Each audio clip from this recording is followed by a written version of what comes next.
اخلاق۔ حضرت اخلاق کے بارے میں فرماتے ہیں کہ تقوی اخلاق کا بادشاہ ہے، اپنے اخلاقی عیوب کو اپنے حلم پر کے ذریعے چھپاؤ، خوش اخلاقی بہترین حسب ہے۔ پھر فرماتے ہیں حسن اخلاق سے بہتر کوئی ساتھی نہیں۔ یہ تمام اقوال حضرت اخلاق کے بارے میں فرما رہے ہیں۔ لوگوں سے ان کے آداب و اخلاق میں قربت ان کی عداوتوں سے امن و امان کا ذریعہ ہے۔ بہترین اخلاق حق کے معاملے میں صبر کرنا ہے۔ جس کا اخلاق تنگ اور برا ہو جاتا ہے، اس سے اس کے گھر والے بھی اکتا جاتے ہیں۔ جو اپنی غلطی سے راضی ہوگا وہ دوسروں کی غلطیوں سے بھی راضی ہوگا۔ جس کا ظاہر اچھا ہوتا ہے، ہم اس کے باطن کی خوبی کے لیے زیادہ امیدوار ہوتے ہیں۔ اخلاق کی وسعتوں میں رزق کے خزانے ہیں۔ اپنے لیے بہترین صفتیں چن لو، کیونکہ نیکی ایک عادت ہے۔ پھر ایک جگہ فرماتے ہیں کہ حسن خلق سب سے اچھا ساتھی ہے۔ دھوکہ دھڑی سے کام نہ لو، کیونکہ یہ ایک مذموم عادت ہے۔ حسن خلق سے بہتر کوئی قرابت نہیں۔ اگر کسی آدمی میں کوئی اچھی صفت ہو تو اس جیسی دوسری اچھی صفتوں کے منتظر رہو۔ اخلاق کی خرابی احمقوں کی معاشرت میں اور اخلاق کی اصلاح دانشوروں کی معاشرت میں ہے۔ اچھے اخلاق والا نمازی اور روزے دار کے برابر ہے۔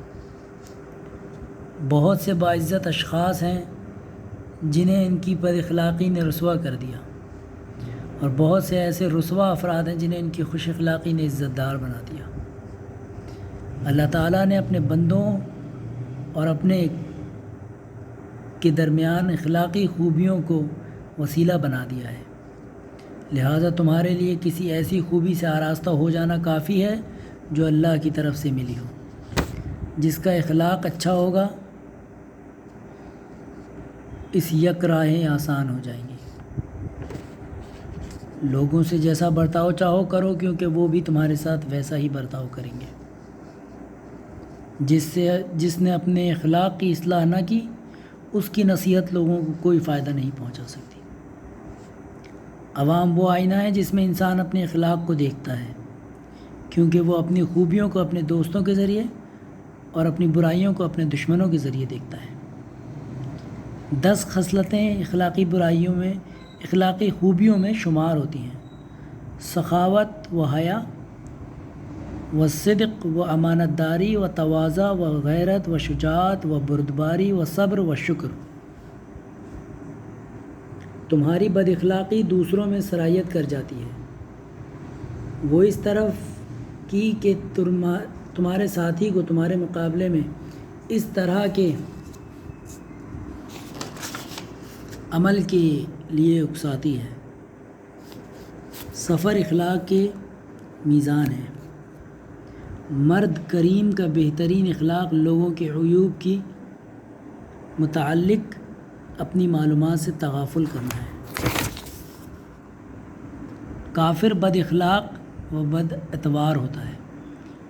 مومن خوش اخلاق اور سبک رفتار ہوتا ہے۔ برا اخلاق جہالت کا نتیجہ ہوتا ہے۔ بد اخلاق بہت زیادہ طیش میں رہتا ہے اور اس کے پاس راحت کا وجود نہیں ہوتا۔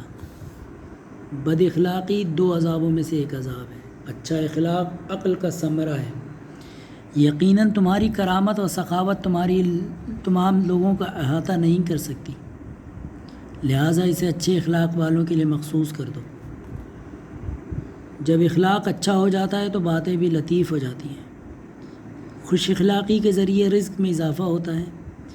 اچھا اخلاق قریب النسب ہونے کی دلیل ہے۔